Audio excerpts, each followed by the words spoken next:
हरे Krishna everyone, Radhe Radhe. तो चलिए start करते हैं आज के दिन। हरे कृष्णा एवरीवन, हर हर महादेव। जय श्री शंभू, जय माँ भगवती, जय गजानन।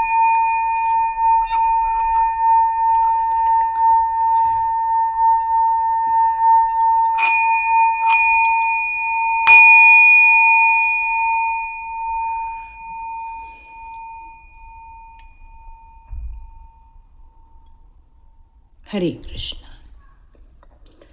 एक शांत भाव यहाँ पर मिल रहा है। तो देखते हैं आज की रीडिंग के लिए कौन से संदेश यहाँ पर निकल कर आते हैं। तो ईश्वर ने यहाँ पर मुझे संदेश जो दिया हुआ है वो ऐसे लोगों के लिए संदेश आ रहा है जो कल से रिलेटेड हैं, क्योंकि कल आपने देखा था उस जो शुरुआत में जो मैसेज आ रहे थे कि आप लोगों को कुछ दिक्कतों का सामना करना पड़ रहा है, कोई एनर्जी आपकी ड्रेन कर रहा है, बेमतलब कि आपको रुकावट देखने को मिल रही है, आपकी सिंसियरिटी अचानक से प्रूफ नहीं हो पा रही है, आपके काम को लेकर इतनी मेहनत जो है वो लोगों तक नहीं पहुंच पा रही है, दिख नहीं रही है, आपको लोगों की हेल्प नहीं मिल पा रही है। तो यहाँ ईश्वर आपके लिए कौन से संदेश यहाँ पर देना चाहते हैं एक बार चेक कर लेते हैं। तो बिल्कुल कल हमारी एकादशी है, तो कितने लोग एकादशी का व्रत करते हैं कमेंट बॉक्स में ज़रूर लिखिए। हरे कृष्णा ज़रूर लिखिए या हरे कृष्णा महामंत्र ज़रूर लिखिएगा। यदि आप नहीं भी करते तभी भी उनकी कृपा आप कर ज़रूर मिलेगी, ये तो कान्हा जी का ही वादा है। तो हम लोग स्टार्ट करते हैं और बहुत सारे कार्ड्स आ चुके हैं, तो चेक करते हैं। ये कार्ड सीधा ही आया था। ओके, वाव ब्यूटीफुल। यहाँ ना मुझे अचानक से इन कार्ड्स को देखकर कुछ कार्ड की रीडिंग नहीं, एक एनर्जी की रीडिंग मेरे को यहाँ पर समझ में आ रही है कि मैं एक एनर्जी की रीडिंग करने जा रही हूँ। अभी आप लोगों को जो कष्ट देखने को मिले थे यहाँ पर, या बहुत सारी समस्याएं देखने को मिली थी, ये कोई एक संयोग नहीं था। यहाँ जो मैसेज आ रहा है मुझे, ये कार्ड्स को देखकर मुझे ऐसा लग रहा है कि जैसे आपको कुछ ईश्वर देना चाहते थे, कुछ ईश्वर समझाना चाहते थे, और हो सकता है उस समझाने का, क्योंकि इंसानों का तरीका अलग होता है समझाने का और ईश्वर के समझाने का तरीका अलग होता है। और जब ईश्वर समझाते हैं तो वो बिल्कुल अपनी एक अलग रीति यूज़ कर कर यहाँ पर समझा रहे हैं कि आपको वो किस रूप में देखना चाहते थे। आपको वो एक एनर्जेटिक रूप में देखना चाहते थे। वो चाहते थे कि आप एक बैलेंस क्रिएट कर सके अपने लाइफ में। अपनी बैलेंस जो है वो किसी भी क्षेत्र को लेकर हो सकती है, मानसिक बैलेंस भी हो सकता है, कामों के क्षेत्र में हो सकता है, रिलेशनशिप में हो सकता है, कुछ भी हो सकता है। यहाँ पर ये जो बैलेंस है आप लोगों की लाइफ का, इसको क्रिएट करना चाहते थे। आपके हार्ट चक्र को पिरामिड का रूप देना चाहते थे, जहां पर पूरी एनर्जी को स्टोर किया जा सके और आप अपने विचारों में भी एक स्थिरता ला सकें, किसी के आप बहकावे में ना आए या किसी के गाइडेंस में ना चले। हो सकता है आपको जो तकलीफ़ें दी गई थी, क्योंकि एडवर्सिटी का कार्ड आया हुआ था हमारे, उसमें चैलेंजेस का कार्ड आया था, आपने बहुत सारे चैलेंजेस लाइफ में फेस किए। यदि मैं कल की रीडिंग को आगे बढ़ाऊं यहाँ पर, तो कल की रीडिंग में हमारे लिए जो एक तकलीफ़ें आई थी, जो आपको बहुत घुटन जैसी महसूस होता था, आपको महसूस होता था कि आप करना तो चाहते हैं बट आपसे कोई काम हो नहीं पा रहे हैं, या आप मेहनत तो करना चाह रहे हैं लेकिन वहाँ पर आप उस मेहनत को अंजाम तक नहीं पहुँचा पा रहे। आप उसमें संघर्ष पे संघर्ष देख रहे हैं। आप एक चुने हुए व्यक्ति हैं। देखिए, आज से 2 से 4 दिन पहले ही ये वाली रीडिंग भी हुई थी। आप एक चुने हुए व्यक्ति हैं, ये कोई मामूली बात नहीं है। आपको ये महसूस भी होता है कि आप सबसे अलग हैं, और ये जो आपको लोगों के द्वारा परेशान किया गया, ये लोगों के द्वारा आपको जो तिरस्कार किया गया, ये लोगों से आपको दूर किया गया, ये सिर्फ इसलिए किया गया ताकि ईश्वर अपने संदेश आप तक पहुंचा सके। आप उसके बारे में सोच सकें कि आपको क्यों लोगों से दूर किया जा रहा है, तब आप बहुत विचित्र विचित्र विचार कर रहे हैं कि भाई मेरी गलती कहाँ है। मतलब वो जो पीरियड था 2 से 4 साल का टाइम, या किसी के लिए 8 से 10 साल का टाइम भी हो सकता है, कि वो इस बात को लेकर बड़े परेशान थे कि आखिर ये सब हो क्या रहा है, अचानक से ये बदल कैसे गए, अचानक से इनका मूड हमारे प्रति इतना नेगेटिव कैसे हो गया। मतलब आप देख रहे हैं आपके आसपास, आपके रिलेशनशिप, सब लोग आपसे धीरे धीरे दूरियां बनाते जा रहे हैं, और कारण क्या है आपको समझ नहीं आ रहा है, और आप आज भी इन चीज़ों को पता नहीं लगा पा रहे हैं। बस वो छोटी मोटी बातों को लेकर बस कारणवश आपको टारगेट किए जा रहे हैं। आप बहुत कोशिश करते हो सब चीज़ों को कंट्रोल करने की, बहुत सारी कोशिश करते हो, आप सफाइयाँ देते हो, आप हो सकता है कि आप उनको जाकर बहुत सारी बातें कहना चाहते हो, क्योंकि आप सब लोगों से मिलने जुलने वाले इनोसेंट इंसान हैं आप। लेकिन उस इनोसेंस के पीछे आपकी जो स्ट्रेंथ है वो सिर्फ ईश्वर को पता है, वो सबको नहीं पता है। आपको बस स्ट्रगल दिख रहा है, आपको बस ये दिख रहा है कि मुझे हर जगह बहुत ज़्यादा तकलीफ़ें झेलने को मिल रही हैं, ले हरासमेंट हो रहा है मेरा, या मेरे को बहुत ब्लेम किए जा रहा है, मुझ पर अटैक्स हो रहे हैं, मुझ पर हमेशा हार जाने की दबाव पड़ रहा है। आप बहुत प्रोटेक्टिव बन रहे हैं अपने आप के लिए, अपनी एनर्जी के लिए, अपने काम के लिए, सब चीज़ों के लिए, लेकिन फिर भी आप एक टाइम आता है जब अपने आप को हारा हुआ ही पाते हो, हारा हुआ ही पाते हो। ये आपकी टेस्ट ली जा रही है ईश्वर के द्वारा। क्यों? क्योंकि आपका ट्रांसफॉर्मेशन हो चुका है। आप देख रहे हैं आज से 15 से 25 से दिन के पहले मैंने एक बिग ट्रांसफॉर्मेशन आपका पूर्ण हुआ करके एक वीडियो दिया था। तो जिसका ट्रांसफॉर्मेशन पूर्ण हो जाता है उसकी अब टेस्टिंग चालू होती है। तो आपका ये टेस्टिंग पीरियड है जिसमें आपको कुछ लोग ऐसे दिए जा रहे हैं जो कि गलत नियत के होते हैं या जिनका दिमाग खराब होता है, और वो सिर्फ दूसरों को नुकसान पहुंचाने में ही बड़े हैप्पी होते हैं। उनको बस इसी बात का मज़ा आता है कि भाई अगले को हमने चैलेंज दे दिया, अगले को हमने चोट पहुंचा दी, अगले को हमने नुकसान पहुंचा दिया, उसका अपमान करवा दिया। लेकिन आप हैं एक हिम्मती इंसान, जिस इंसान के अंदर ये ताकत होती है कि शेर का मुंह खोल ले। सोचो उस इंसान की ताकत किस उच्चतम सीमा की होती है। ये लोग अभी नहीं जानते कि आप एक वॉरियर हैं, आप डिवाइन के द्वारा ब्लेस्ड पर्सन है, ये नहीं जानते हैं वो, और शायद इसीलिए वो आपकी इसमें हाथ डालने की गलती कर गए। मैं यहाँ गलती क्यों बोल रही हूँ? क्योंकि इसका उनको पछतावा भी होगा। मैंने अभी रामायण पढ़ी, उसमें लिखा हुआ था कि कैकेयी जी को ये बात बोली गई थी कि भाई तुम्हें ये सब राम को वनवास भेजना ही है। लेकिन जब वो जा रहे थे राम, और जब वो सब लोग जंगल में राम जी से मिलने जाते हैं दशरथ जी के निधन के बाद, तब कैकेयी जी ने कहा कि मुझे ही क्यों चुना, मैं इतना कैसे मैं इस पाप को कैसे सहन करूं कि मैंने आपको 14 वर्ष का वनवास दिया। तब राम जी ने कहा कि आपकी ताकत ही थी जिसके कारण मैं आपको इतना बड़ा काम दे सकता था। आप समझ रहे हो कि कैकेयी जी को हम अभी तो भले बुरा भला कह रहे हैं, लेकिन वो तो ईश्वर ने सौंपा हुआ काम था उनको।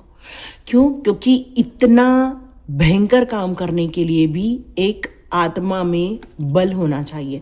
तो ये जो बल है ये नेगेटिव का बल है, और आपके पास जो बल है उस नेगेटिविटी को दूर भगाने का बल है। आप संघर्ष जरूर करोगे, थकोगे जरूर, लेकिन आप एक योद्धा हो, और जो योद्धा होता है वो हर हालत में विजय प्राप्त करता है। और ईश्वर ने आपका टेस्टिंग पीरियड स्टार्ट कर दिया है। यहाँ क्लियर मैसेज है, आपको सक्सेसफुल बनाने के लिए, आपकी स्ट्रेंथ को और बढ़ाने के लिए, आपको इस युद्ध में उतारने के लिए ईश्वर ने प्लान किया हुआ है, ताकि वो आपको देख सके आपका साहस किस लेवल का है, किस लेवल का फेथ आप ईश्वर पर रखते हो, कितनी बाउंड्रीज आप बना रहे हो या बाउंड्रीज तोड़कर आप आगे बढ़ रहे हो। क्योंकि आप कौन हो?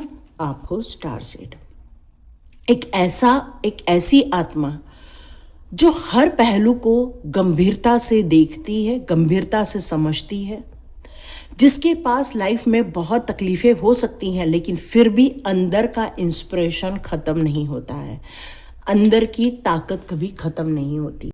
और ये ताकत आपकी, ये ताकत ही आपकी पॉजिटिविटी है। और यही पॉजिटिविटी आपको मोटिवेट करती है, फ्रीडम देती है प्लानिंग बनाने के लिए, आगे बढ़ने के लिए, इंट्यूटिव आपको डिक्लेयर करती है। क्योंकि यहाँ पर आपके जो एंजल्स और आर्क एंजल्स होते हैं, हर वक्त आपको आपकी रुकी हुई जिंदगी में एक किक देने के लिए, और जैसे ही किक मिलता है आप आगे बढ़ जाते हैं और फिर से आप नए सिरे से अपना अध्याय लिखना आरंभ कर देते हैं। आपकी जो ज्योति है वो आपकी ब्रह्मांडीय ऊर्जा के द्वारा, सप्तऋषियों के द्वारा आपको ईश्वरीय ताकत देते हैं। और ये जो ईश्वरीय ताकत है, ये ब्रह्मांडीय ताकत है, वो आपको ईश्वर के द्वारा ही प्रदान किया गया है कि आप चुनौतियों का सामना भी करो। उस चुनौतियों में से जो आपने शिक्षा ली है उसको लोगों को भी दो, लोगों को भी बताओ कि भाई यदि ऐसा आप करते हो उसमें आपको ये फायदा हो सकता है। मतलब आप अपनी इनोसेंस को लोगों को दिखा रहे हो, लेकिन अपनी ताकत जो है वो छुपा के रख रहे हो। और ये ताकत सिर्फ किसको पता है? ईश्वर को पता है। रिजेक्शन भी देखे हैं आपने, असफलता भी देखी है आपने अपने लाइफ में, लेकिन फिर भी आपको पता है मुझे कहाँ पहुंचना है, कितना भी दूर निकलना पड़े लेकिन मैं सक्सेस हो सकती हूँ या सक्सेस हो सकता हूँ। क्यों? क्योंकि आपको ब्रह्मांडीय ऊर्जा पर बहुत भरोसा है ना। तो यहाँ आपसे कहा जा रहा है पेशेंस, ये आपकी ताकत है। पेशेंस आपकी ताकत है, ब्रेक थ्रू करना आपकी ताकत है, ऑर्डिनरी से एक्स्ट्रा ऑर्डिनरी बनना, ये आपकी ताकतें हैं। जिस तरह से चंद्रमा हर 15 दिन में कम ज़्यादा हमें दिखाई दे रहा है, लेकिन फिर भी चंद्रमा अपने आप में पूर्ण है, उसी प्रकार आपको लोग जिस दृष्टिकोण से देखते हैं उस दृष्टिकोण से ही उनको आप नजर आते हैं। कभी आपको कुछ लोगों के नज़रिए से देखो तो आपकी वैल्यू इतनी है, कई लोगों की नज़र में इतनी वैल्यू है, इतनी वैल्यू है, इतनी वैल्यू है, इतनी वैल्यू। मतलब आप अपने नज़रिए से क्या है वो अलग बात है, लेकिन लोगों का नज़रिया कम ज़्यादा हो सकता है, लेकिन फिर भी आपको पता है कि वक्त का इंतज़ार करना, वक्त पर किक मारना ही मेन बात है। और इसीलिए ये पेशेंस बनाए रखा है आपने। और ये बहुत बड़ी परीक्षा हो रही है आपकी इस समय। बहुत जल्दी आप इससे बाहर भी आ सकते हैं, बस ब्रेक थ्रू करना है, उसको तोड़कर बाहर निकलना है, तो वो प्रगति का मार्ग आपको नजर आएगा, वो सक्सेसफुल रास्ता आपको नजर आएगा। क्योंकि आपने अभी अपने आप को पहचाना नहीं है, क्योंकि टेस्टिंग पीरियड चल रहा है आपका। और स्टार सीड के साथ टेस्टिंग तो बहुत खतरनाक ढंग से होती है, और एक बार नहीं 4 बार होती है, और शायद 4 भी गलत बोल दिया मैंने, ज़्यादा ही होती होगी। क्यों? क्योंकि आप जब तक अपने सोल पर्पस तक नहीं पहुंच जाते हो, जब तक आपकी उम्मीदें, जब तक आपका विश्वास बहुत सारे क्षेत्रों में नहीं हो जाता है, तब तक आपको चलते रहना पड़ता है, तब तक आपकी ये यात्रा चलती रहती है। और इसीलिए रिन्यूअल का इसको मैसेज बोला जाता है, क्योंकि हर बार नई चीज़ें होती है, हर बार आपकी सोच में ट्विस्ट आ जाता है, हर बार ट्विस्ट और ट्विस्ट और ट्विस्ट पे ट्विस्ट होता रहता है। और यही आपका फ्यूचर का इंस्पिरेशन बनेगा आगे जाकर, और यही आप ब्रेक थ्रू करेंगे, और तभी आप ऑर्डिनरी से एक्स्ट्रा ऑर्डिनरी बनने वाले हैं। यहाँ रेम्बो का निशान नजर आ रहा है। जो रेम्बो का निशान जो मुझे यहाँ पर दिख रहा है, रेम्बो मतलब संपूर्ण कलर। देखो कलर में 3 कलर प्रमुख है ना, रेड है, ग्रीन है और ब्लू है ना, कि येलो है। 3 कलर प्रमुख है, और ये 3 कलर में आप जब कई कलर मिलाते हो, इनकी मिक्सिंग करते हो, तो सोचो मिलियंस ऑफ कलर बनते हैं। और ये मिलियंस ऑफ कलर आप लोगों को दिखाओगे। मतलब आपके पास जो छुपे हुए जो ताकत है, जो डिवाइन, जैसे आप अंदर से प्योर है, जो आपके अंदर एंजल्स और आर्क एंजल्स की यहाँ पर पवित्रता है। ओके ओके ओके, यहाँ मुझे ऐसा लग रहा है जैसे फिदर किसको मिला हुआ है, पंख मिला है आपको, या आपके घर में जो बहुत दिनों से फूल नहीं खिला था तो फूल खिला है, ऐसा मैसेज आ रहा है मुझे। और ये संकेत आपको जैसे ही मिलता है तो समझ लीजिएगा कि आपके अंदर की जो 3 कलर है, स्ट्रेंथ है, प्योरिटी, बैलेंस है, और ये है स्टार सीड। ये जो 3 चीजें आपकी मिलकर आप ऑर्डिनरी से एक्स्ट्रा ऑर्डिनरी, आप विभिन्न कलरों में आप यहाँ अपने आप को स्थापित करते हुए या समाज में अपने आप को दिखाते हुए नजर आओगे। लोग बोलेंगे अरे हमें तो आपके बारे में बस यही बारे में मालूम था। बाद में उनको पता चलेगा ओह आप ऐसे भी हैं, ओह आप वैसे भी हैं, ओह आपके पास ये भी ज्ञान है। मतलब लोग आपसे प्यार करने लगेंगे। जो आपसे अभी नफरत करते हैं या आपको चैलेंज करते हैं या आपसे कंपटीशन करते हैं या आपके लिए कुछ डेविल एनर्जी क्रिएट करते हैं, आप देखेंगे ये सब आपसे धीरे धीरे प्यार करने लगेंगे। फ्लावरिंग की बात है, इसका मतलब रिस्पेक्ट, खुशियाँ, यस, ये भी आप बहुत जल्दी फिर महसूस भी करने वाले हैं। यहाँ आपको कॉम्प्रोमाइज का कार्ड ये बता रहा है कि हो सकता है कुछ लोग ऐसे लोग भी हों जो आपको बिल्कुल भी स्वीकार नहीं करते हैं, बट वो आपकी तारीफ तो नहीं करेंगे, पर हाँ कोशिश करने की कोशिश करेंगे कि कुछ तो है, ऐसा बोलेंगे वो, कुछ तो है। क्या मिलेगी? सक्सेस। डियर, ये हमारा सबसे बड़ा कार्ड है, सक्सेस, क्योंकि हम कुछ भी करते हैं उसमें हमारा सफल होना बहुत महत्व रखता है, और ये सफलता ही आपकी पावर बन जाती है। और ये सफल होना ये सुनिश्चित करता है कि आप सब लोगों को मिलाना चाहते हो, चाहे जीव जंतु हो, चाहे प्राणी जगत के हो, चाहे पृथ्वी के लिए हो, चाहे यहाँ के वातावरण के लिए हो, या एनवायरमेंट के लिए जो आप काम कर रहे हो। मतलब आप हर चीज को इंटीग्रेट करना चाहते हो, मिलाना चाहते हो, अपनी सूर्य नाड़ी, चंद्र नाड़ी, आप उसमें भी एक बैलेंस क्रिएट करना चाहते हो। अगेन यहाँ पर सप्त कलर नजर आ रहा है, मतलब आप हर चीजों में अपना एक छाप छोड़ते हुए नजर आ रहे हो, और आपकी इनर वॉइस धीरे धीरे बढ़ती हुई आपको नजर आएगी, और आप फिर आगे भविष्य में एक फ्लो की तरह आगे बढ़ जाएंगे और अपने इसमें सक्सेस होते हुए नजर आएंगे। लोग आपकी मैच्योरिटी को समझने लगेंगे, जो आपको इनोसेंस समझ रहे हैं, जो आपको बुद्धू की नज़र से देख रहे हैं, जो आपको बेचारा बता रहे हैं, वही आपकी मैच्योरिटी लेवल को देखने वाले हैं। यस, क्योंकि आपकी कॉन्शियसनेस, सबकी सबकॉन्शियसनेस, ये जो एक ध्यान है, ये आपको बहुत बेनिफिट देने वाला है। यस, यही चीज बताई जा रही है। तो ये थी रीडिंग, और आप अपने इस भविष्य के उजागर करने के लिए या ये टेस्टिंग पीरियड के लिए आप कितने यहाँ पर रेडी हैं वो मुझे कमेंट बॉक्स पे ज़रूर लिखिएगा। यस मैम, ये हमारे साथ हो रहा है और हम अपने आप को इस तरह से परिवर्तित कर भी रहे हैं। तो हरे कृष्णा, और आपको ऑल द बेस्ट इस सक्सेस की कहानी लिखने के लिए और इस एग्ज़ाम को भी प्रॉपर वे में सॉल्व करने के लिए। हरे कृष्णा। मिलते हैं नेक्स्ट रीडिंग में।